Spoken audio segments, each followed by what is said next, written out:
Сонсогч та бүхэнд энэ орой мэндийг хүргэе. Анализ, засаглал ба зах зээл хөтөлбөрийн тусгай дугаар та бүхэнд хүрч байна.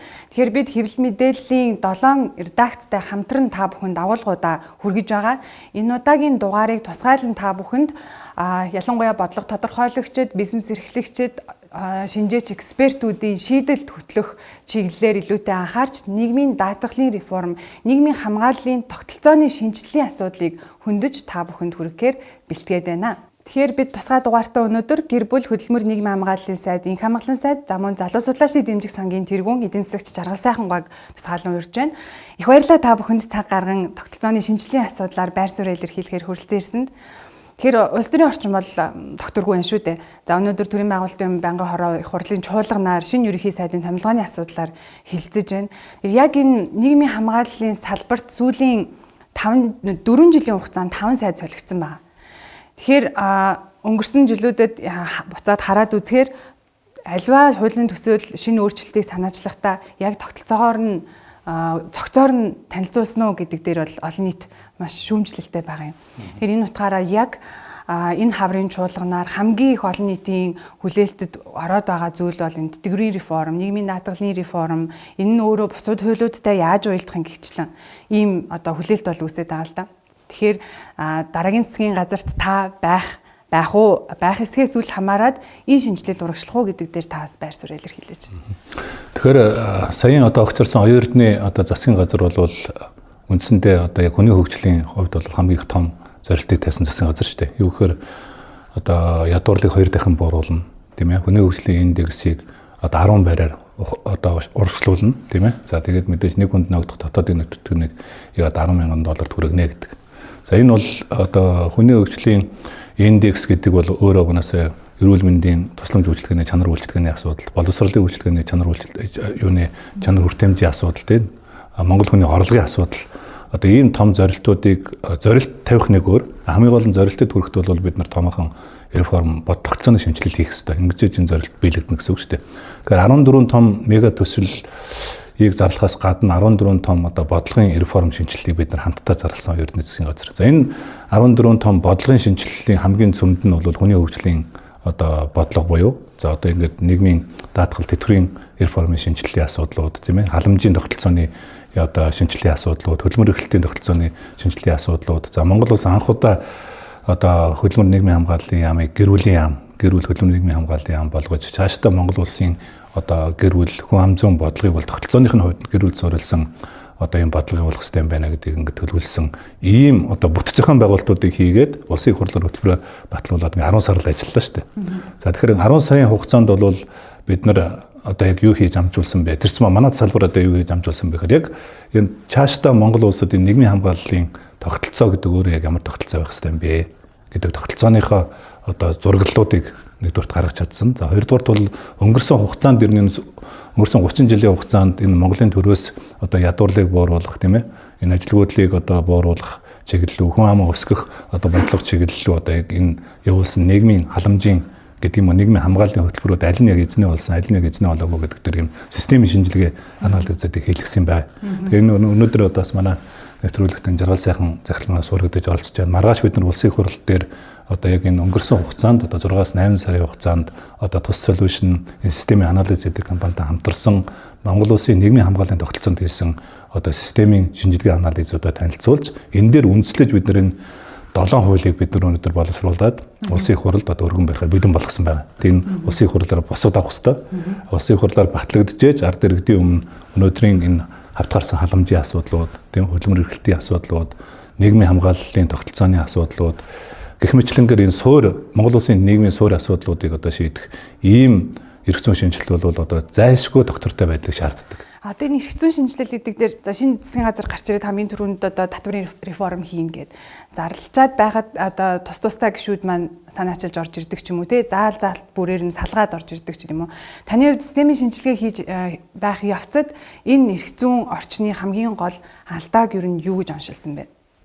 Тийм ер нь яг бидний хийсэн системийн инженерийн арга гаргацлаар суурилж хийсэн шинжилгээнээс үзэхэд бол нэлээд их одоо манай нийгмийн хамгааллын, нийгмийн халамжийн үйл ажиллагааг зохицуулдаг эрх зүйн актууд тэднээс цогцоор нь болон тус нь авч үзэхэд бол нэлээд их одоо бидний хэлдгээр бол цоорхойнууд бол гарч ирж байна л да. Тэгэхээр энийг бид яагаад ийм юм гарч ирв? За тэр цоорхой гэдэг дотор би юу хэлж яах вэ гэхээр тэр нийгмийн хамгааллын жишээлбэл одоо үйл ажиллагааг зохицуулдаг 103 одоо эрх зүйн актууд тэрэн дотор бол нэг 20 гаруй хууль бусд нь бол янз бүрийн төвшөнд батлагдсан дүрм журмууд байгаа юм тийм. Тэгэхээр энэ дүрм журмууд бол хоорондоо зөрчилдөж байна. Дээр нь бол одоо нөгөө дотор нь хэрглэж байгаа ойлголтууд нь хоорондоо бас ондоо ойлголтууд тий одоо жишээлбэл халамж гэж юу вэ, хамгаалал гэж юу вэ гэднээс гээд за нөгөө талаас харах юм бол одоо нөгөө янз бүрийн төвшөнд гарсан зүүн актууд учраас бол одоо зарим нь яамны төвшин, зарим нь засгийн газрын төвшин, зарим нь хуулийн төвшинд, их хурлын төвшинд эднээс гэхээр зэрэг бас нэг жоохон миний системийн онлоос ингээ харах юм бол жоохон замбраагүй. Тэгээд нөгөөх гаргасан хууль зүйн, эрх зүйн актууд маань болохоор зэрэг тухайн одоо салбарыг удирдах байгаа, тэнд ажиллаж байгаа хүмүүсийн үзмжээс, өөрсдийнх нь цэвэр итгэл үнэмшээс хамаарат их өөрчлөлдөг нөгөө субъектив шин чанартай. Тэгэхээр зэрэг нөгөө одоо сонгуулийн үр дүнгээс эсвэл одоо нөгөө тэр салбарыг удирдахаар ирж байгаа хүмүүсийн үзэл бодлоос нь хамаарат ингээ савлаад байдаг ийм хідэн гол одоо цоорхонууд байгаа байхгүй. Тэр энийг бүгдээрингийн биднес ингээд нэг сайхан цэгцлээд сонгуулийн үр дүнгээс үл хамааран нөгөө юунаас тэр салбарт хэн ирж ажиллаж байна уу гэдгээс нь үл хамааран ингээд тогтвортой байж идэг ийм нийгмийн хамгааллын үйл ажиллагааны одоо загварыг нь гаргах гад тэр загварыгаа биднес тогтолцоо гэж нэрлэдэг байгаа байхгүй тий. Тэр энэ дээр бол цаана нь бол ерөөсөө системийн инженерчлийн онол дээр суурилсан ийм загварыг гаргах ажлыг л биднээс хийж байгаа. Тэгээд энэ эхлэлийг нь би бол одоо бас энэ нийгмийн хамгааллын яам одоо инкомтын сайд ингээд зориглоод барьж аваад манай одоо энэ судлаач нар системийн инженерүүдтэй хамтраад энийг ингээд эхлүүлж байгаад би бол одоо туйлыг олж зурж байгаа. Тэгвэл биднээсийн хувьд бол загвараа сайн гаргаж өгнө. Тэгээ энэ яамны бодлого боловсруулдаг улсууд бол нөгөө биднээсийн гаргаж өгсөн загварын дагуу загвар гэхээр нөгөө байшингийн загвар гаргаж байгаадаа том төстэй гэсэн үг шүү дээ. Тэгээ тэрнийгээ хууль дүрмдээ тусгаж батлуулах энэ ажил бол одоо яамн дээр одоо хийгдэх ажлууд гэж ингэж ядаж байгаа байхгүй тий. Өмнө ч сайд өмнөх дугаарт маань ороод ярьж байсан хуваарлтаас хагас хуримтлалын тогтолцоонд шилжүүлнэ энэ ажил болол эдийнэ эхэлсэн гэдэг яг концепт загварынхаа хувьд бол одоо хамгийн сүүлийн хувилбараа гаргачаад байна шүү дээ. Яг энэ дээр нийгмээс ирж байгаа гол асуулт юу вэ гэхээр за ирээдүйд бид нар тэтгэврээ яаж нэмэгдүүлэх юм бэ? Яаж бид нар баталгаатай өөр олон их сурвалжтай их сурвалжаас бүрдсэн ийм найдвартай тэм тогтолцоороо шилжих юм бэ? Хэдийг авах юм бэ? Тухайлбал тий халамж нь хэд байх юм бэ? Энэ өөрөө юу гэсэн үг вэ гэдэг дээр бас нэлээд асуулт ирж байна л да. Тэгэхээр та энэ тогтолцооны хувьд яг хувь иргэнд ямар үр нөлөөтэй юм? Яаж энэ асуудлыг шийдэхин хувьд төсөв дарамт учруулахгүйгээр дахиад өөр их үүсвэрийг шийдэх вэ гэдэг дээр та бас нэг хариулт өгөөч.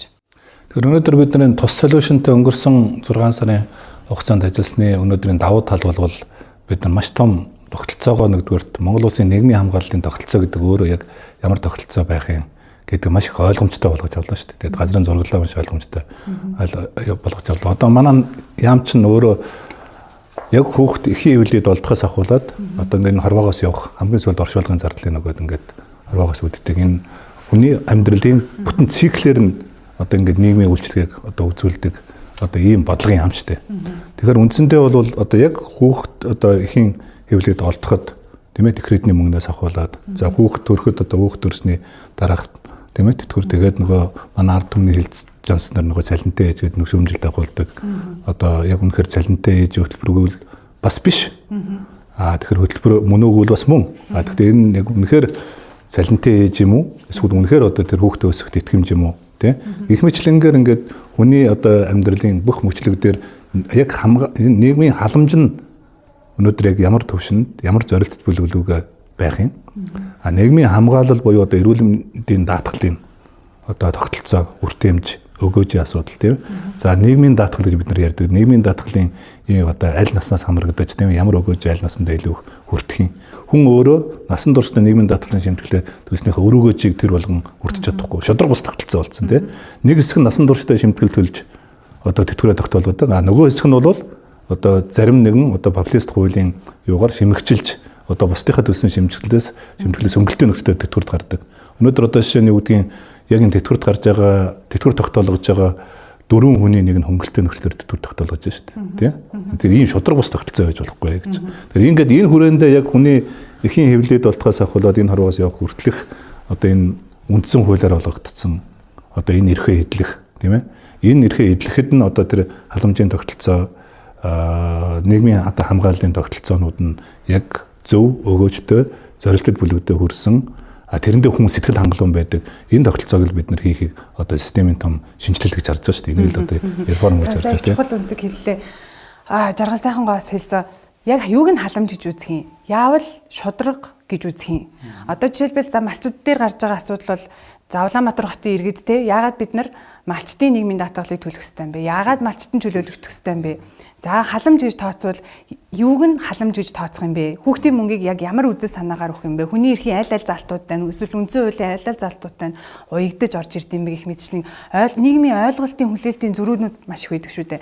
Та энэ дээр бас яг үндсэн суурь үзэл санааг нь бид нар яг яаж одоо ялгаж бодох ёстой вэ гэдэг дээр бас концепцийн хувьд хариулдаг байж. Тэгээ ер нь биднээсийн тогтолцооны загварыг гаргахад бидэнд нэг тулгуур болж байгаа шийдэл маань болохоор тэр манай үндсэн хууль гэдэг байгаа байхгүй тий. За би тэрэнд бол туйлын их олзуурч яадаг. Бид 2018 онд нэг юм судалгаа системийн шинжилгээний судалгаа хийж үзсэн юм л да. Ер нь манай үндсэн хуулиар тодорхойлсон нийгмийн маань үзэл баримтлал ямар байдгийг тэрнийг загварчилж болох нь гэдэг. Энэ судалгааны ажлын үр дүнд бол биднээс хит 16 гэдэг нэртэй тийм загварыг гаргаж авсан. Тэгэхээр тэр загвараар бол бидэнд үндсэн хуулиар бидэнд хэлж байгаа зүйл маань үгүй ерөөсөө манай үндсэн хууль чинь үндсэн хуулийн 16 дугаар зүйл заасан иргэдийн эрхийг одоо иргэний эрх чөлөөг нь баталгаатай эдлүүлдэг тийм орчин нөхцөлийг нь бүрдүүлж байгаа бол бид нөгөө нийгмийнхаа гол үндсэн зорилгыг хэрэгжүүлж чадж байгаа юм байна гэдэг юм. Тэгэхээр нийгмийн хамгаалал гэдэг маань бол үндсэн хуулийн 16 дугаар зүйл заасан 18 багц эрхийн 4 дээр нь бол яг одоо нөгөө нийгмийн хамгаалал гэдэг ойлголтын дотор орж байгаа тэтгэвэр, тусламж, хамгаалал өшөө нөгөө нийгмийн халамжийн юунууд бол яг тэр үндсэн хуулийн 16 дугаар зүйлд орсон байгаа байхгүй тий. Тэгэхээр бидний хувьд бол одоо нэг том олзуурхуштай зүйл нь бол энэ удаагийн загварыг биднес гаргахдаа яг энэ тогтолцооны чинь зорилго нь юу юм? Яг ямар зорилготой? Жишээлбэл биднес нийгмийн хамгаалал гэж яриад байгаа. Нийгмийн хамгаалал хэрэгтэй гэж ярьж штэ. Тэгвэл яагаад хэрэгтэй юм гэдгийгээ биднес зүгээр одоо нүүбийн нэг уриагаас ч юм уу олон улсын конвенцийн юм уу эсвэл аль нэг улс төрийн намын үзэл баримтлаас нь биш үндсэн хуулийн 16 дугаар зүйлээс биднес шууд юугаа гаргаж ирж чадж байгаадаа одоо нөгөө зорилго болгоод тэрнийг тогтолцооны загварт оруулж байгаадаа бол одоо бидний энэ удаагийн тогтолцооны загварыг гаргаж байгаа одоо ажлын гол онцлог давуу тал нь энэ байна. Тэгэхээр нэг талаасаа бол биднес нийгмийн хамгааллыг нь бий болгоно гэж ярьж байгаа. Нөгөө талаасаа бол биднес үндсэн хуулийн үзэл баримтлалаа хэрэгжүүлэх юм ажил руу орж ийн гэж ингэж ойлгож байна.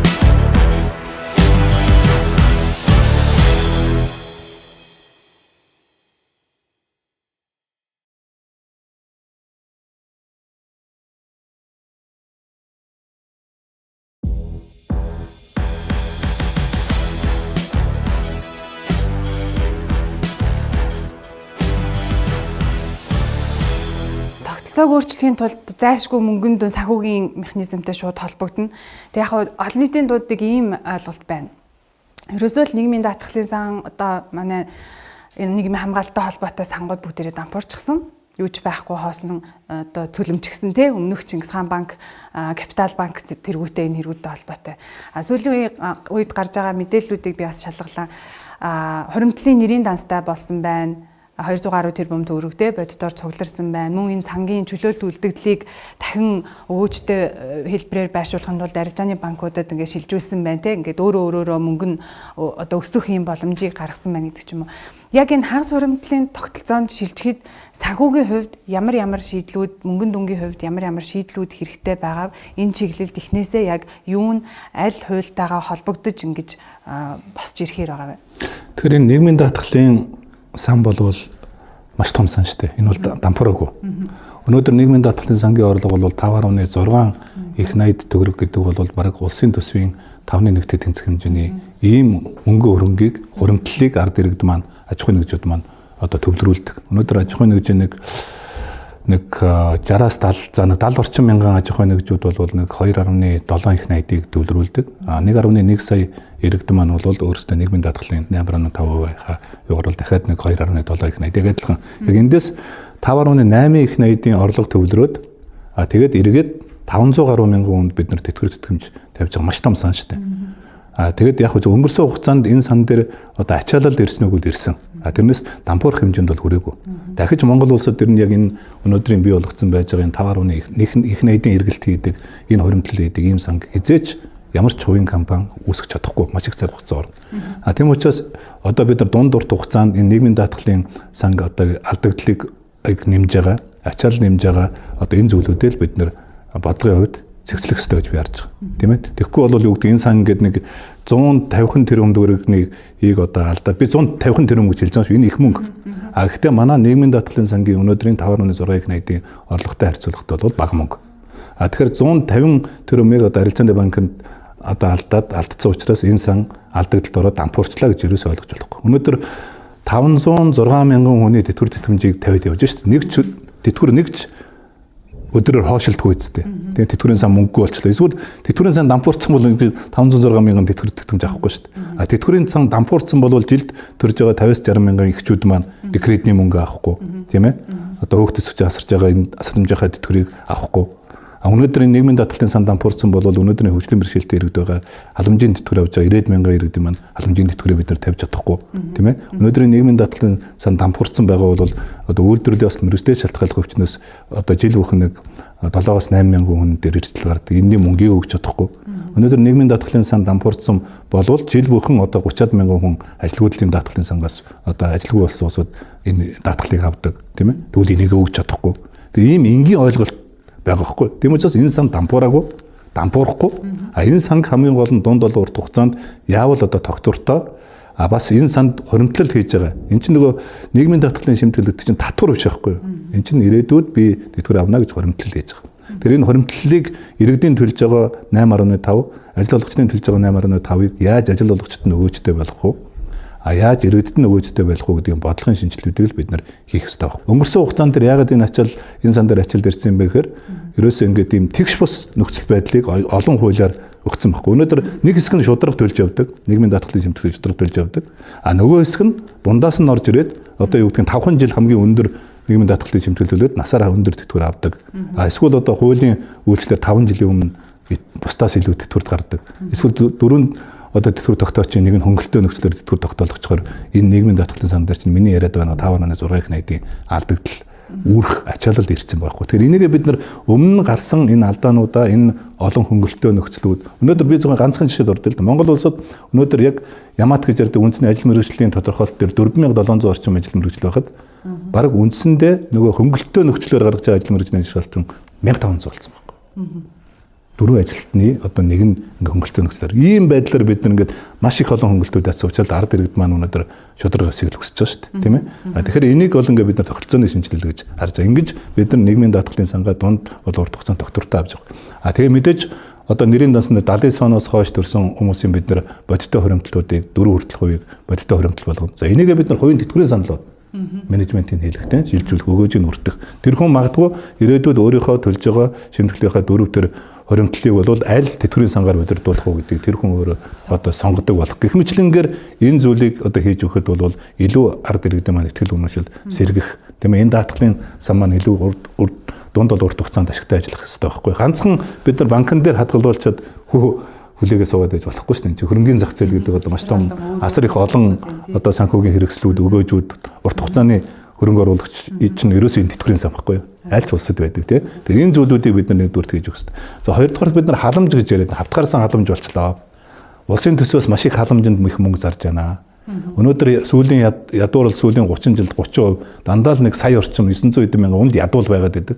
Гэтэл жил бүхэн улсын төсвөөс одоо тийм 2-оос 2.4 их найдыг одоо халамжинд зарж байна. Энэ нь одоо юу гэдэг нь дотоодын нийт бүтээгдэхүүний одоо бараг 5-6% төрчээд байна. Гэтэл манайтай адилхан одоо дундаас дэш орлоготой одоо энэ улс орнууд чинь халамжтай 1.5%-ийг л дотоодын нийт бүтээгдэхүүнээ зарж болж байгаа. Бид нар 3 дахин их мөнгө зарж байгаа мөртлөө тэднээс 3 дахин их ядууралтай 3 дахин их ажилгүйдлийн төвшин өндөр байгаад яг юунаас болоод манай жаргал сайхан одоо судлаачийн хийсэн юу гарч гисэн ер нь олон улсын одоо бодлогын байгууллагуудын өгсөн зөвлөмжөөр бол Монгол улсын халамжинд зарж байгаа нийт халамжийн мөнгөний чинь 40% нь дандаа өндөр орлоготой өрхүүдэд очиод байна.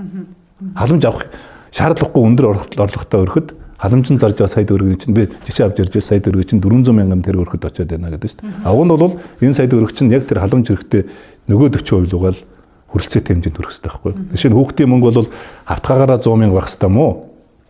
Тэ? Эсвэл яг үнэхээр нөгөө хүүхдийн ядууралд байгаа яг одоо тэр зорилттой бүлэг дээр байгаа хүүхдээ 200 мянгаар болж очих хэрэгтэй мó. Гэх мэтлэнгээр ингээд нэг юм бодлогын шийдэл. Одоо бид нар 1.7 их найдыг зарж яах гэдэг бол би сая тооцоо хийлгэж үзэхэд 1.7 их найдаар бид нар жилд 100 сургууль шийдэж болж байгаа. Жилд бид нар 150 цэцэрлэг шийдэж чадж байгаа. Тэ? Ийм хэмжээний мөнгийг л бид нар хавтгааруулж одоо олгоод байна. Эсвэл магадгүй одоо нэг ирээдүйн боловсролын даатгал хэлбэрээр одоо ингээд ирээдүйдээ ингэж хадгалдаг боловсролын даатгал хэлбэрээр байх гэх мэтлэнгээр зөвхөн хүүхдийн мөнгийг аваад үзэхдээ бид нар ийм олон одоо хувилрууд нийгмийн үйлчлэгээний хамгааллын олон хувилрууд гаргаж ирэх ийм боломжууд байна гэж харж байгаа. Одоо нийгмийн халамжийн санг аваад үзэхэд 2004 оноос хойш 24 оны байдлаар 100 дахин ингээ өссөн байсан. Тэгээд нэг зүйлийг тодруулж асуухыг хүсэж байна. За бид нар халамж суурьтай гэж тодорхойлоод байсан байж тээ гэж хэлж байна тий. Одоо яамны маань үндсэн чиглэл өөрөө хөдөлмөр, нийгмийн хамгаалал, гэр бүл гэж тусгасан байдаг шүү дээ. Энэ өнөөдөр 7%-ийг ингээд цогцоор нь оруулж ирж байгаа маань. Тэгвэл хөдөлмөр эрхлэлт, гэр бүл яг энэ халамжийн эсрэг талдаа нөгөө ажил олгогч, баялаг бүтээгчийг энэ дэмжих чиглэлийн загварчлалын хувьд ямар гол гаргалгаанууд эдгээр хуулийн төсөл дээр шингэсэн байгаа бол за айгу маш чухал асуудал гэж байна. Тэгээ энэ дээр л яг чухам нөгөө системийн онлын маань давуу тал гарч ирэх учиртай болоод байгаа байхгүй тий. Тэр яг одоо энэ нийгмийн хамгааллын яамныхантай яриад ингээд суухаар зэрэг биднес хэдийгээр одоо нийгмийн хамгааллын ингээд ганцхан том тогтолцооны тухай ярьж байгаа боловч эн чин дотроо нөгөө систем зүйн тогтолцоонуудаас бүрдэж байгаа тогтолцоонууд байгаа байхгүй. Тэгэхээр биднесийн өнгөрсөн тэр 6 сарын хугацаанд биднесийн одоо нөгөө загварыг нь гаргасан тогтолцоо маань бол дотор нь нийгмийн хамгааллын тогтолцоог бол дотор нь 7 дэд тогтолцоо болгож. Тэрэн дээр нэгдүгээрх нь бол одоо хүн амын асуудал одоо энэ яам дээр байна шүү дээ. Хоёр дахь нь бол одоо гэр бүлийнх байж байна. Өшөө дээр нь бол одоо хөдөлмөр эрхлэлтийг дэмжих. За тэгээд дээр нь нөгөө нийгмийн халамж, тэгээд нийгмийн даатгал гэдэг ингээд. Тэгэхээр энэ болгон чинь бүгдээрээ юутай хоорондоо уялдаатай байх хэрэгтэй. Энэ уялдааг үүсгэж байгаа хамгийн гоё юм нь болохоор тэр манай үндсэн хуулийн 16 дугаар зүйлийн талт байгаа байхгүй тий. Тэгэхээр энүүгээр дамжуулаад энэ тавыг холбол хооронд нь дэд тогтолцоонуудыг нь хооронд нь холбоотойгоор ингэж үүсгэж байгаа. Өшөө энэ дээр нэмэх нь 2 дэд тогтолцооны загварыг биднээс гаргаж байгаа. Тэр нийгмийн хамгааллын бодлогыг бол хэрэгжүүлэх нь бол ганцхан энэ яамны асуудал биш болчиход байгаа байхгүй. Энэ дэр чинь улсын их хурал, ерөнхийлөгч, засгийн газар, сангийн яам, одоо нөгөө Монгол банк гэднээс чинь бүгдээрээ орох хэрэгтэй болоод байгаа байхгүй. Тэгэхээр биднээсийн гаргаж өгсөн загвар дотор бол макро түвшний зохицуулалтын тогтолцоо гэж бас нэг тусдан дэд тогтолцоо гаргаж өгч байгаа. Тэрэн дээр болохоор сангийн яам, улсын их хурал, одоо ерөнхийлөгч, ерөнхий сайд эднээс бүгдээрээ энэ нийгмийн хамгаалалт ямар үүрэгтэй оролцох юм бэ? Хоорондоо яаж уялдах юм бэ гэдгийг гаргаж өгсөн. За одоо бол инкам болон сайд бол тэр шийдлүүдийг хуулиндаа тусгаж өгөх учиртай тий. Хоёр дахь нь бол биднээс энэ том нийгмийн хамгааллын тогтолцоог чинь бодлогыг нь боловсруулах, төлөвлөх, шинжлэх, онцлоход зайлшгүй шаардлагатай мэдээллүүдийг иж бүрнээр нь цуглуулах, бүрдүүлэх. Тэр энэ дээр бол биднээсийн бас нэг үүсгэж байгаа дэд тогтолцоо маань болохоор зэрэг нийгмийн хамгааллын мэдээллийн нэгдсэн мэдээллийн сангийн тогтолцоо гэж байгаа байхгүй тий. Тэр энэ мэдээллийн сангийн тогтолцоогоо биднээс үүсгэх юм бол бүх оролцогч талууд тэрэн дотор зөвхөн төрийн байгууллагууд биш, иргэд өөрөө одоо нөгөө өгдлөө харах мэдээлэл харах боломжтой, төрийн бас байгууллагууд харах боломжтой, нөгөө ажил олгогч эзэдүүд, нөгөө бизнесийн чинь бүгдээрээ адилхан мэдээлэлтэй байж их ийм боломжтойгоор загвараа гаргаж өгч байгаа хэрэг байхгүй тий. Тэгэхээр энэ долоог биднес өшөө нийлүүлээд нэг систем буюу одоо нөгөө бидний төрөний яриад байгаа нийгмийн хамгааллын үндэсний том тогтолцооныхаа загварыг гаргаж байгаа гэсэн үг байхгүй.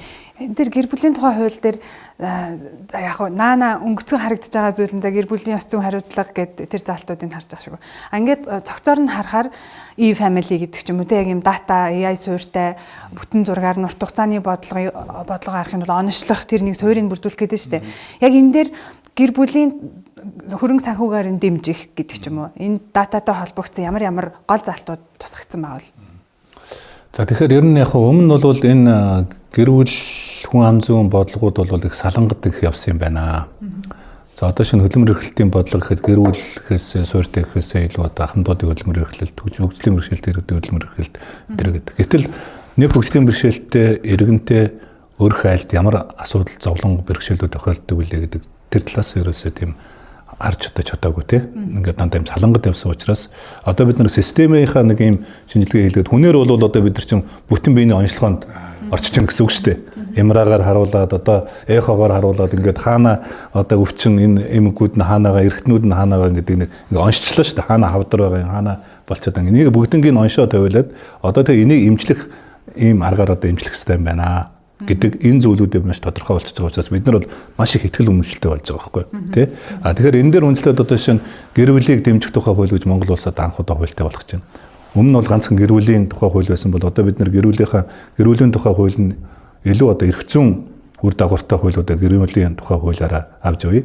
Гэр бүлийг дэмжих, Монгол гэр бүлийг яавал тогтвортой тийм ээ одоо хүн ам зүйн бодлогоо дэмжсэн ийм гэр бүлийн бодлого явуулах вэ гэдэг нь бол илүү гэрүүлд суурилсан эрүүл мэндийн бодлого, гэрүүлд суурилсан одоо нийгмийн хамгааллын бодлого, тийм гэрүүлд суурилсан хөдөлмөр эрхлэлтийн бодлого, гэрүүлд суурилсан орон сууцны одоо тийм ээ орлого нийт орон сууцны бодлого гэдэг ингээд цогцоор нь харж энэ бодлогоодыг хийх болж байгаа гэх тийм онцлогтой болж байгаа. Ер нь яг энэ одоо би юунд их тийм нүүр бардан байгаа вэ гэхээр ямар ч байсан ингээд систем дээр энэ явж байсан энэ машинаар ярих юм бол энэ машинаа бас ингээд онцлогоонд оруулчлаа. Хүнээр ярих юм бол дахиад битүүн биений онцлогоонд орчлоо гэж би хэлээд шүү дээ.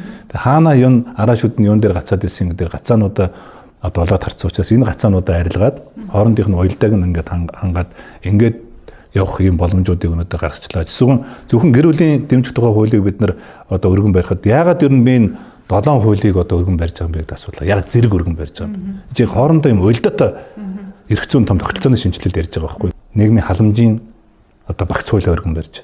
Тэ нийгмийн даатгал буюу тэтгэврийн тогтолцооны багц хуулийг өргөн барьж. Тэ хөдөлмөр эрхлэлтийнхаа багц хуулийг өргөн барьж. Тэ за мөн одоо хөдөлмөр эрхлэлтэйгээ уялдуулаад зохистой хөдөлмөр эрхлэлтэй сүүлийн үед их ярьдаг болсон дэлхийн нийтээр.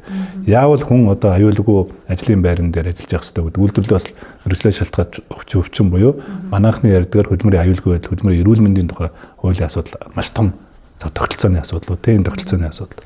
За тэгээ одоо нөгөө гэр бүлийг дэмжих тухай хууль, гэр бүлийг ер нь яаж дэмжих юм?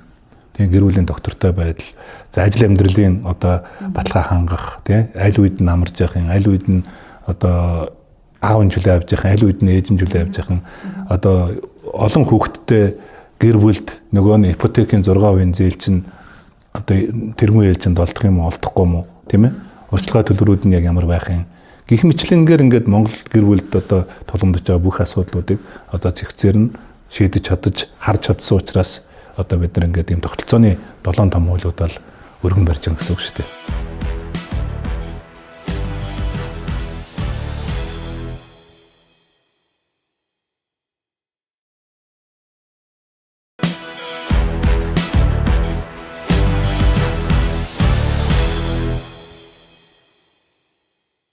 Монголын Улсын худалдаа аж үйлдвэрийн танхим бизнес эрхлэгчдийн одоо хилцүүлгийн үеэр болсон зарим нэг байр суурьуд юу байсан бэ гэхээр Монголд бүтцийн ажлууд маш их байна.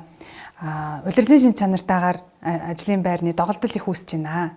Ерөөсөө л 3 сарын ажилгүйдлийн тэтгэмжээ аваад 3 сар сайхан амарч агаад буцаад ажилдаа орё гэд ирдэг ч юм уу тий. Ийм зүйлүүд маш их гарч байна. Зарим нэг улсын жишээ, Сингапурын жишээг бид өмнөөс ярьжсэн. Маш зоригтойгоор хямралын үедээ ажил эрхлэх тэр сэдлийг бий олгох үүднээс ажилгүйдлийн тэтгэмжийг бүр зогсоож исэн юм түүхэндээ бас юм байдаг. Манай хувьд ер нь яг энэ чиглэлдээ ямар концепт загварчил гаргах хэрэгтэй юм бэ? Таны бас оншилсан гол үр дүнгууд юу байв энэ дээр? Хөдөлмөр гэдэг юм бол өөрөө хүний хувьд бол ямар нэг үн цэнийг бүтээдэг хамгийн ганц ер нь байгаа цорын ганц арга байхгүй. Тэрнээс одоо нэг заавал одоо нэг бэлэн мөнгө тараах марах хэднэсээр биш. Тэр бидний энэ системийн энэ одоо тогтолцооны загварын гол үзэл баримт маань ерөөсөө хүн өөрөө юм бүтээж идэг. Тэрэнд нь шаардлагатай орчин нөхцөлийг нь бүрдүүлж өгөх нь нэг номерын асуудал байна гэж. Ерөөсөө одоо тэгэл нөгөө сая биднээс яриад байгаа нөгөө нэг халамж хамгаалал хоёр гэдэг инхээр зэрэг чи хамгаалал гэдэг чинь өөрөө халамжийг дотроо багтаацсан хамаагүй том ойлголт байгаа байхгүй. Тэр хамгаалал гэдэг дотор юу хэлж байгаа нөхөр нөгөө хүний чинь хөдөлмөрлөх бүтээх юмыг бүтээх үн цэнийг бүтээх тэрнийхээ үр шимийг нь хүртэх бүх орчин нөхцөлийг бүрдүүлж өгч байгаа. Халамж ихээр нөгөө нэг бусдын тус дэм хэрэгтэй болцсон юм руугаал ингээд орчод байгаа байхгүй тий. Хүн хөдөлмөрөөрөө өөрөө үн цэнийг бүтээгээл тэрнээсээ хүртэгтэн үр шимийг хүртэгтэн зайлшгүй шаардлагатай эрх зүйн орчин нөгөө одоо нөгөө дид бүтэц одоо өшөө юу ямар дэмжлэг төрөөс үзүүлж болох нь тэрийг нь үзүүлдэг байх л ийм үзэл баримтлалаар биднес загвараа гаргасан. За тэгээд одоо би дахиад хэлье манай энэ бодлогын яам маань тэр загварыгаа яг одоо бариад ингэж явах юм бол нөгөө юунд одоо хууль дүрмөнд оруулах юм бол нөгөөх маань бол иргэд маань ингээд хөдөлмөрлөл үр шимээ хүртээд байхад ийм боломж бүрдэнэ. Одоо халамж хөдөлмөрийн бодлого хоёр талдаа хоёр салцсан байгаа байхгүй тий. Тэгэхээр одоо бол энэ мэдээж чинь хүн бүрийг халамжлана гэж бол байхгүй шүү дээ. Тэр зэсмаа хөдөлмөрийн насны тэр зэсмаа хөдөлмөрийн чадвараа алдаагүй нөхдүүд хүнсний толгойн аваа суугаад байж болохгүй байхгүй. Хүүхдийнхээ мөнгөөр амьдраад хүнсний толгойноор амьдраа суугаад байж болохгүй зү. Тэгэхээр одоо би бас энэ салбар дээр хурж ирээд 10 сар гараа боллоо. Хурж ирээд энэ хүнсний толгойныг зогсоосон хэн ч өнөөдөр надтай маргалдахгүй байгаа зү.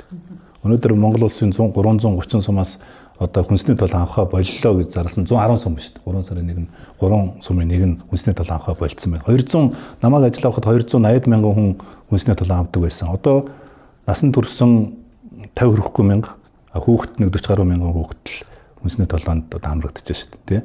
Тэгэхээр ингээд богино хугацаанд одоо ингээд энэ халамжийг ингэж босч. Би ер нь цаашдаа бол одоо ер нь хөдөлмөрийн чадвараа алдаагүй хөдөлмөрийн насны нөхдүүд бол ингэж халамж аваад тэрсмэн хүнсний толгой аваад ингээд суугаад ич болохгүй. Нэг шууд зогсоох хэрэгтэй. Тийм. Ер нь манай энэ халамжийн бодлогууд чинь бусад одоо улсуудаас одоо юу гэдгийг арай жахан хит их тийм энэрэнгүй тийм. Тэгтээ нөхцөл тулгаагүй. Одоо Америк бүх одоо халамжийн бодлогуудыг бид нар судалж үзсэн. Ерөөсөө хүнд халамж өгөхөд нөхцөлтэй өгдөг юм бэл.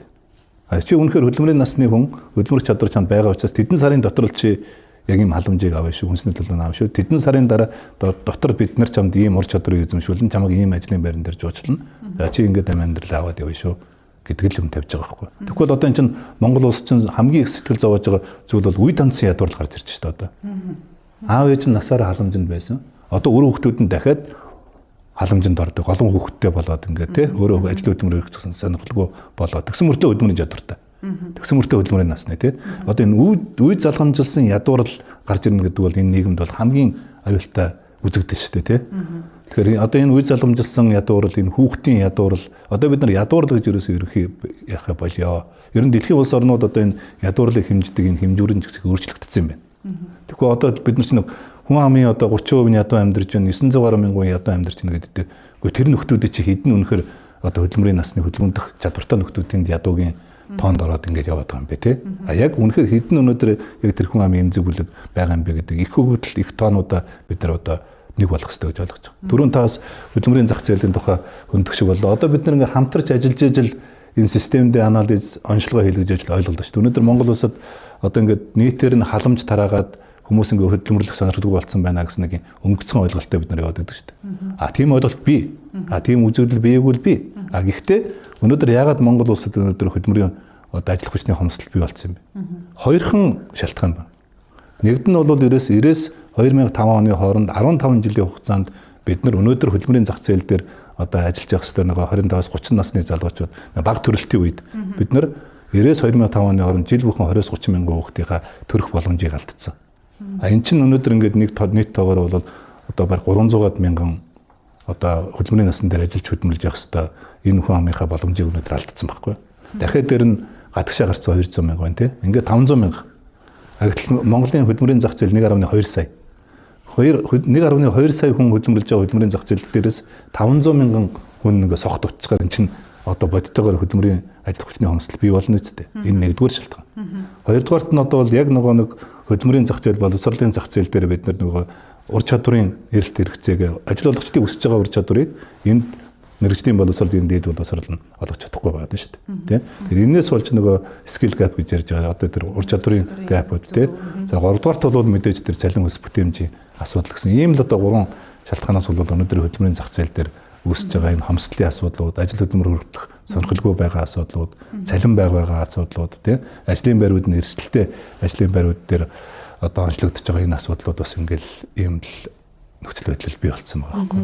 Зарим байгууллагууд бол аль хэдийнэ ур чадвартай ажилтнууд олдохгүй байгаа учраас нөгөө тэтгэврийн насны хүмүүсүүдэд эргээд ажилуулах ийм систем рүү бас шилжээд тийм хөтөлбөрүүд бас зарлаад байна. Одоо яг нийгмийн даатгалтай холбоотой хуулийн зарим нэг заалтууд нь бол үнэхээр бас хүлээлтэд өмнө нь явсан хилцүүлгүүдийн хүрээнд гарсан хүлээлтэд бас хүрэхээр байгаа юм. Жишээлбэл даатгуулагч үндсэн ажлаас гадуур одоо ажил гүйцэтгэхтэй хөлсөөр ажиллах ийм гэрээгээр ажилласан тохиолдолд шимтгэлийг уян хатан болгох, дээрээс нь оюутан залуучууд, ахмад настан гэд эдгээр одоо ажлагчдыг шимтгэл төлөхгүй байх нөхцөл гэд эргээд эднэр нь олон хөдөлмөр эрхлэх, илүү орлого олох гэсэн бас нэг хөшүүрэг болж өгч байна л да.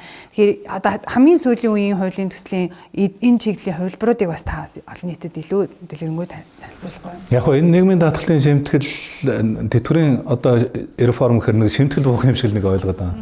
Шимтгэл бий болгож болно гэдэг шүү дээ. Гэхдээ эргээд нөгөө даатгуулагч нартай ашиггүй хуулираа. Бид нар юу санд болгож байгаа нөхөр ажил олгогч нарын төлж байгаа 8.5, иргэдийн төлж байгаа 8.5-ыг тэр иргэд ажил олгогч нарт нь ашигтай өгөөжийг мэдрүүлдэг энэ хувилбар бол орё гэж байгаа.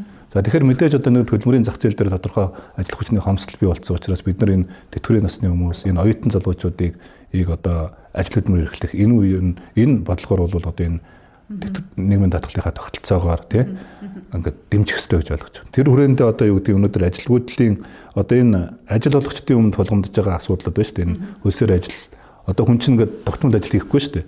Хөлсөөр ажил хийх сонирхолтой болсон байна. Цагаар ажил хийх сонирхолтой болсон байна тий.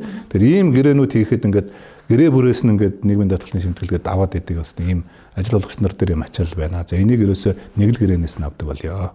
За ингээд тий. За тэгээд оюутан насндаа одоо ажил хөдөлмөр цагийн ажил хийж байгаа бол заавалч хөдөр нийгмийн даатгалын шимтгэлүүдэд авах хэрэггүй. Гэрээ байгуулад тогтмол ажлын байртай болсон үедээсээ одоо нийгмийн даатгалын шимтгэлүүдэд төлөөд яваач гэдэг юм уу тий. Тэтгэврт гарчсан хүмүүс бол ажил хөдөлмөр хийхэд давхар дахиад одоо нийгмийн даатгалын шимтгэлд ингээд төлөөд авах ингээд шаардлагагүй байх. За хамгийн гол ажил олгогчдын хүсэж байгаа юм бол энэ нөгөө одоо иргэн хүн бол хөдөлмөрийн үлсний доод хэмжээг 10 дахин үржүүлсэн хэмжээнээс илүү одоо цалин авах юм бол тэр хүрээндээ л шимтгэлээ төлнө. Ажил олгогч нар юу гэдэг юм магадгүй нэг 5 сая төгрөгийн цалин өгөх, 6 сая төгрөгийн цалин өгөх, 7 сая төгрөгийн цалин өгөх одоо боломжууд их гарч ирж байна шүү дээ. Гэтэл одоо иргэн дээр бид нар тийм босго тавьсан мөртлөө ажил олгогч нар дээр тийм босго тавиагүй байхгүй. 10 саяын цалин өгөх юм бол 10 саяас л нийгмийн даатгалын шимтгэлтэй. Тэгэхээр тэр жаахан нөгөө өндөр цалин өгөх сонирхол буурчаад байгаа учраас яг адилхан иргэнтэй адилханаар босго тавиад өгч. Хөдөлмөрийн үлсний доод хэмжээний 10% буюу одоо хөдөлмөрийн үлсний доод хэмжээ чинь 710 гэвэл 7.1 саяас дээшээ цалин өгөх юм бол тэрэн дээрээ нийгмийн даатгалын шимтгэл төлөхгүй л гэсэн үг байхгүй. Их мэтлэнгээр ажил олгогч нарын нөгөө үйлдвэрлэлийн бас мэргэжлийн шалтгааллах энэ даатгалыг бид нар бууруулж байгаа. Ягаад гэвэл нөгөө олон жил тэр тухайн салбар нь өрсөлдөл багтаа бол тэрийг заавчгүй ажил олгогч нараас тийм өндөр шимтгэл аваад авах хэрэггүй гэж бодож байгаа. За ажилгүйдлийн даатгалыг бол бид нар илүү туулаачдыг дэмжих биш. Өнөөдөр тогтвортой ажил хөдөлмөр хийхийг зорж байгаа. Тогтвортой ажлын байр бэлгэж ажил олгогч нараа дэмжиж. Тэгэхгүй бол хурж ирээл нэг тий 9 сар ажиллачаал тэгэл буцаж гараад 3 сарын одоо тэтгэлэг аваад идэг нэг ингээд дуртай үедээ самарт явцдаг. Тийм ээ ингээд явцдаг нэг ийм хэлбэрээр байж болохгүй. Хүн компани доктор суурьшилтай ажиллах хэрэгтэй.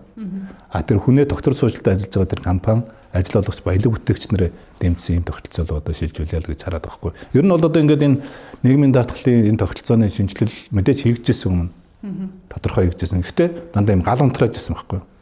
Хэсэг-хэсгээс нь гал унтрааж ирсэн. Одоо энэ удаагийнх бол бид нар тогтолцооны шинжилэл хийж байгаа. Бид нар халамж дээрээ ч тогтолцооны шинжилэл хийж байна. Нийгмийн даатгал үе тэтгэврийн тогтолцоон дээр ч тогтолцооны шинжилэл хийж байна. Хөдөлмөр эрхлэл дээр ч бид нар тогтолцооны шинжилэл хийж байна. Гэр бүлийн дэмжих дээр ч бид нар тогтолцооны шинжилэл хийж байна. Тийм учраас бол энэ удаагийн одоо энэ эрх зүйн шинжилгүүд бол илүү их тийм одоо системийнхаа анализ дээр суурилсан. Системийн зөв анализээс учраас зөв тогтолцооны зураглал хийсэн. Зөв тогтолцооны зураглал хийсэн учраас энэ дээрээ суурилсан одоо эрх зүйн акт буюу эрх зүйн тогтолцоо, шинэ тогтолцоог бий болгох эрх зүйн тогтолцоог одоо шинжилвэл бид нар алхаж байгаа, хамтдаа алхаж байгаа гэж ойлгоод байна шүү дээ. Тогтолцооны суурь загварчлал гэдэг дээр танаас илүү олон давхархад тэтгэврийн тогтолцооны талаараас илүү тодруулж асуухыг хүслээ. Өмнө нь бас нэг өргөн бариад буцаагдж ирсэн хууль маань хувийн тэтгэврийн даатгалын тухай хууль байгаа шүү дээ. Одоо энэ суурь тэтгэвэр гэж гаргаж ирсэн байгаа. Дээрээс нь одоо хувийн тэтгэврийн тогтолцоо тий. Яг энэ том зургаараа хэрэгжих юм бол ялгаанууд нь ямар өөрчлөлт гарахын, нийтдээ ямар өөрчлөлт гарахын гэдэг дээр та бас өргөөжийн тайлбарлахгүй юу? Ер нь бол нэг ийм манай хийсэн шинжилгээний үр дүнд нэг гарч ирж байгаа юм бол нийгмийн даатгал гэдэг нэг юм тусдаа манай нийгмийн эдийн засгийн бусад салбаруудаас ингээд нэг хязгаарлагдсан, вакуумтсан ч юм уу нэг тийм салбар гарч ирээд байсан байхгүй тий. Одоо болохоор зэрэг биднээс системээ томоор нь бүтнээр нь хараад нийгмийн даатгал нийгмийн даатгал гэдэг маань бол одоодгийн өнөөдрийн биднээсийн ойлгож ирсэн зөвхөн одоо нөгөө нийгмийн даатгалын ерөнхий газар төлөвлөгөөр биш, нийгмийн хамгаалал буюу одоо нөгөө хувийн болон хувьсгалын даатгалын үйлчилгээ аль аль нь хосолсон ийм байх хэрэгтэй. За ингэснээр ийм тогтцооны юу өөрчлөлт рүү орсноор ямар үр дагавар гарах зэрэг гэхээр зэрэг биднес эн чинь уг нь бол иргэд ажил олгогч нарын төлж байгаа мөнгө байхгүй юу? Тэдэнд рүү буцаж очиж үр дүнтэй очиж явах хэрэгтэй. Тэрнээс өөр нэг одоо халамжийн одоо хөтөлбөрийг хэрэгжүүлэх юм уу одоо явах хэрэгтэй биш байгаа байхгүй юу? Тэр биднес энэ тогтцооныхаа энэ бодлогын хүрээндээ бол за энэ мөнгө чинь бол эргээд манай нөгөө хөрөнгийн зах зээл дээр нөгөө санхүүгийн зах зээл дээр банкны зээлтэй ингээ буцаад нэг хэсэг нь болж ингээд явна. Энүүгээрээ ямар даваа тал үүсэх вэхээр тэр нөгөөдгөн зөвхөн ганцхан банкн дээр биш. Одоо ерөөсөө нөгөө мөнгөийг чинь буцаад эргэлзүүлдэг нөгөө хөгжсөн орнуудад өндөр хөгжсөн санхүүгийн үйлчилгээнүүд ба шүү дээ, тий. Тэр үйлчилгээнүүдээр дамжаад нөгөө нийгмийн болон үйлдвэрлэлийн дэд бүтцүүдийг санхүүжүүлэх урт хугацааны их усүр болгож ашиглан тэр хэрээрээ баталгаатай нөгөөх мөнгө маань өсөж явах учиртай, тий. Тэр энэ бол айгүй том өргөн боломжуудыг нээж өгж байгаа тийм тогтолцооны шинжилгээ гэж ингэж хэлж болох гэдэг байгаа байхгүй. Тэр хувийн тэтгэвэр хувийн компаниуд эхлэн гэдэг өнцгөөс нь ярьж байгаа, тий. Цаана бол даатгал гэдэг суур олон улсад хүлээн зөвшөөрөгдсөн стандарт шаардлагуудыг хангасан үйлчилгээг нэвтрүүлэх тухайн дээр ярьж байгаа, тийм. Тэр энэ нь бол одоо хувийн компани хийж гэнэ үү, хувьсгалын компани хийж гэнэ үү гэдгээс үл хамааран бидний зориод байгаа энэ тогтолцооны загвар дотор оруулаад байгаа маань болохоор одоо энэ маань санхүүгийн зохицуулах ороотой, мөнгөний бодлоготой эднээсээ ингээд нэг цогцолж л ингээд нэг хүний биеэр бол нөгөө дотор нь цус нь ингээд тарж жигд тарж урсч идэг ийм урсгалыг нь бий болгох гээд зориод байгаа хэрэг шүү дээ, тий. Тэгээ яг би бол энэ их тогтолцоог бол маш нарийн төвөгтэй тогтолцоог бид анх удаага яг ингээ албан ёсоор одоо эдний яамны ятагаар ингээд хийж чана. Мэдээж би төгс төгөлдөр болсон гэж бодохгүй байна. Гэхдээ ямар ч байсан зарчмын том өөрчлөлтүүдийг гаргахын боломжтой өөрчлөлтүүдийг биднээс тогтолцооныхаа загвар тусгасан байгаа. Одоо бидний энэ хийх байгаа энэ одоо өргөн барьж байгаа энэ шинжилэл бол ерөөсө босод улсуудад унаас яг энэ шинжилгээг л хийсэн. Олон их усүртэй болгосон. Олон их усүртэй болгоно гэдэг чинь нөгөө тэтгэврт гарчаад нэгхэн тэтгэвэр аваад тэр нь миний тэтгэвэр баг байна гэж ингээ гомдлоод байдаг байж болохгүй. Эдгээр залуу настай хүнд сонголт байна.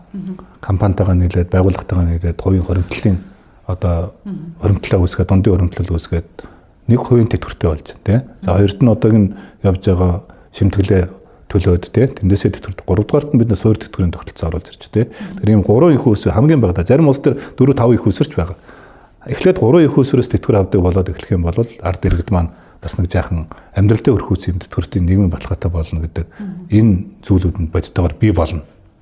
За хоёр дахь асуудал бол улс орнуудын тэтгэврийн шинжилэл бол энэ ерөөсөө тэтгэврийн санг алдагдлалд оруулах гэдэг. Тэтгэврийн сан дээр ачаалал өгöd байгаа энэ үзүүлэлтүүдэд янзалдаг байхгүй. Одоо тэтгэврийн нас чинь нэмдэг. Одоо манайх чинь бол 3 сараар тэтгэврийн нас нэмээд яваад байна шүү дээ. Тэгэхээр нэг хэсэг нийгмийн даатгалын шимтгэл төлж байгаа нөхдүүд нь жилд 3 сараар нэмэгдээд яваад байдаг. Агтл нэг хэсэг нь 5 жилийн өмнө одоо 5 нөгөө нэг хэсэг нь жил 3 сараар нэмэгдээд байдаг. Нэг хэсэг нь 5 жилийн өмнө тэтгэвэр гарах гээд одоо ингэ яваад байдаг ийм тогтолцоо ерөөсөө байж болохгүй юм байна. Тийм учраас цаашдаа хэрэв 3 сараар нэмэгдэж бол цөмөрөө адилхан 3 сараар нэмэгдээ. Тийм ээ.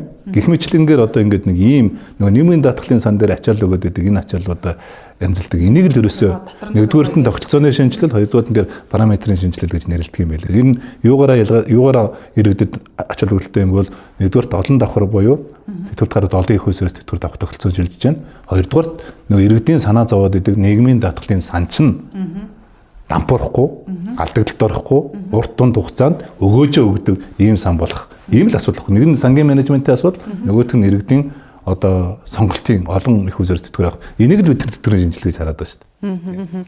Тэр төгсгөлд нь за эрчим хүчний шинжилэл, эрчим хүчний реформ гэж нэрлээд одоо үн нэмээд орхилоо гэдэг маш их шүүмжлэлт дагуулж байна. За үүний эсрэгээрээ цогцоор нь олон талаас нь харсан энэ шинжилэл амжилттай хэрэгжээсэй гэж та бүхэнд хүсье. Дээрээс нь өнөөдөр бас Байнгын орооны хурал дээр шинэ ерөнхий сайдад нэр дэвшигч Занданштай дараа бас хэлж ирсэн. Баялаг бүтээгчдэд дэмжиж энэ халамжаас хөдөлмөр гэсэн энэ ураа хэрэгжинэ гэж. Их гоё үг хэллээ шүү дээ, тий. Хөдөлмөр хийж байгаа иргэн бүрийг баялаг бүтээгчгээ ажихан нэгж бүрийгээ одоо дэмжих одоо хамгийн сайн халамжлал хөдөлмөр эрхлэлт юм аа гэдэг одоо энэ бодлогыг хэрэгжүүлнэ. Хүний хөгжил бол одоо хамгийн том мега төсөл юм аа. гэдэг одоо үгийг хэлж байна. Энэ эрх хамгийн том яг энэ эрх засгийн газрын одоо хамгийн том бодлогын шийдэл, бодлогын гүйцэтгэл, бодлогын үр дүн бол хүний хөгжлийн буюу одоо энэ тавьсан зорилт ядуурлыг 2 дахин бууруулах, тийм ээ, хүний хөгжлийн индексийг буюу одоо хүний хөгжил гэдэг чинь өөрөө сайн цэцэрлэг сургуулийн асуудал шүү дээ. Хүний хөгжил гэдэг чинь сайн эмчтэй эмнэлгийн асуудал шүү дээ, тийм. Тэгэхээр дараагийн засаг сайдаа үргэлжлүүлэх үү? За одоо ингээ ямар ч байсан би бодлогын ингээд нэг тийм системийн анализ хийгээд ингээ бодлогын одоо сайдыг үргэлжлүүлэх, дараа нь сайдаар одоо ажиллах, авах байх гэдэг асуудал цэвэр одоо дараагийн ерөнхий сайдын үндсэн хуулиар олгогдсон эрх байдаг шүү дээ, тийм. Процессын хувьд бол үүнээс үл хамааран гишүүний хуваараа ч бас эдгээр хуулийн өргөн барьж болно. Тийм шүү дээ. Би одоо улсын хурлын гишүүн шүү дээ, тийм. За их баярлалаа та бүхэнд амжилт хүсье. Үзэгчдээ та бүхэнд анализ, засаглал ба зах зээл хөтөлбөрийн тусгай дугаар хүрлээ. Бид энэ удаад хөдөлмөр нийгмийн хамгаал, нийгмийн даатгалын шинжилгээ реформын асуудлаар хөндөж бэлтгэлээ. Дараагийн дугаараар та бүхэнтэй эргээд уулзъя.